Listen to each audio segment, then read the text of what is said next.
guys, it's O'Donnell here, bringing you a first look at Clash of Kings 2. I wanted to try to get this done the other day, but really just didn't have time to do it.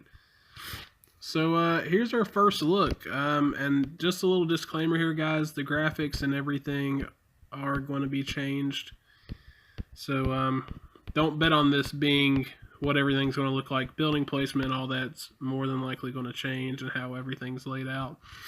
Right now, they just kind of ran a copycat off of Clash of Kings, and they're editing as we go. And as you can see here, we have completely new castle skins. So it's not even close. We actually just got this on the last update. They completely revamped the way the castles looked. This is your level 7 right here. Kind of looks like a huge palace. I mean, I would expect that to be higher than a 7. But, yeah, that's what we're looking at right now, guys. So just a couple things I want to go over. This game is, I don't know, as of right now, I mean, it's in beta mode, so it's really hard to pass a whole lot of judgment on it. But as of right now, it's really catered to the non-spenders or, you know, the very moderate spenders, not anybody that's spending a load of money. So if you'll see here when I hold down, I got my city hall, which is my castle, and I do not have an upgrade option inside of here.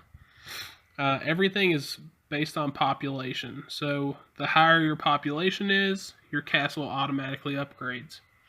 You don't have to really do anything with it.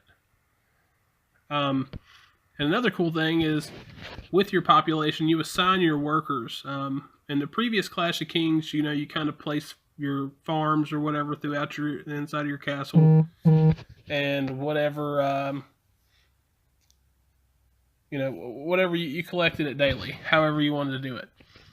But on this, you assign your population to gather certain resources. So let's say, you know, you already have a lot of food and wood, but you really need iron or mithril. You can just assign pretty much your entire population to gather one resource, and you'll get it a lot quicker. So that's really cool. Now with the population, we have houses that were added. Basically, the higher you upgrade your houses, the higher your population goes. I'll kind of move that down there. We also have a granary here, or granary. And it is your food storage. The higher you have it, the more food storage you have. You'll notice up here at the top, there is a cap on all of your resources. As you level up, it goes up. But you can go over that cap. You'll see my iron and my mithril up there are already over cap. It's because I opened some boxes. But yeah, I mean, that's if your population is just collecting it, they'll cap off at 168, which is mine right now, or 151 for my wood. Let's see here. Right now, another thing is research. If I go back into this population area, you'll see research. I only have 20 people in my population assigned to that. Now, when you first start out, I had a bunch in there, and the reason is while I slept, I could have a lot of research books. I'm calling them books. I really don't know if there's another term for them right now, but they basically make books for you, and you got to have those books to research your science. Now, right now in the beta, I might be able to show you here. If I click research, you see here I need one book for this research. If I click it, it's done. There is no wait time. Now, I'm sure that's going to change. I would highly doubt that they're actually going to leave it that way. But I'm not putting a whole lot of time into research, and if you're already playing this beta, we talked to the developer earlier today, and all the research is probably going to change.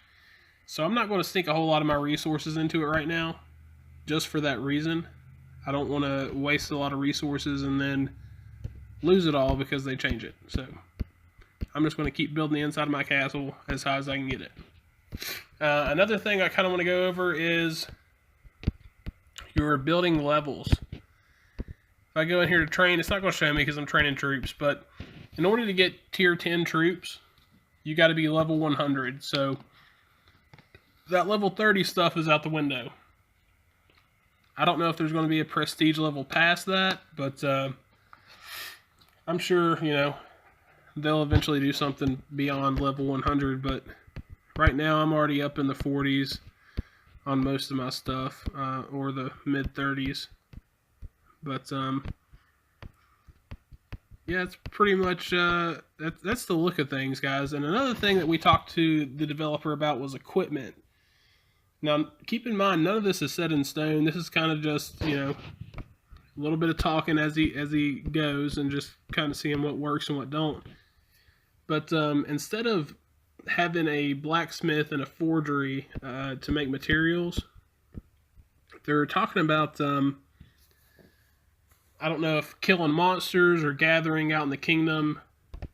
Somehow you're going to be able to get random equipment. So you're just going to have to grind it out. Instead of making a bunch of materials or spending a bunch of money, you basically, let's say you go out and you kill a level 10 monster.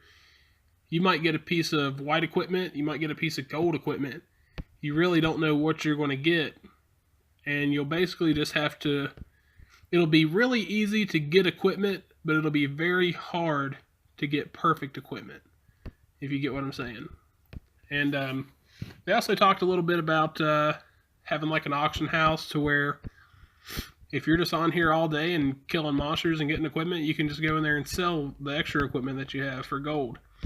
So it's kind of feeding into the non-spender, giving everyone a fair chance, I guess you could say. But yeah, that's pretty much it, guys. I just wanted to give you a quick look of what Clash of Kings 2 is looking like so far. As of right now, as far as YouTube goes, RTS Mobile pretty much has a lock on the exclusive on this. So if you guys have any questions or comments, or anything you want to know about in particular, feel free to leave a comment in the section below. And don't forget to like and subscribe so you can be the first ones to see the next update. Thanks, guys.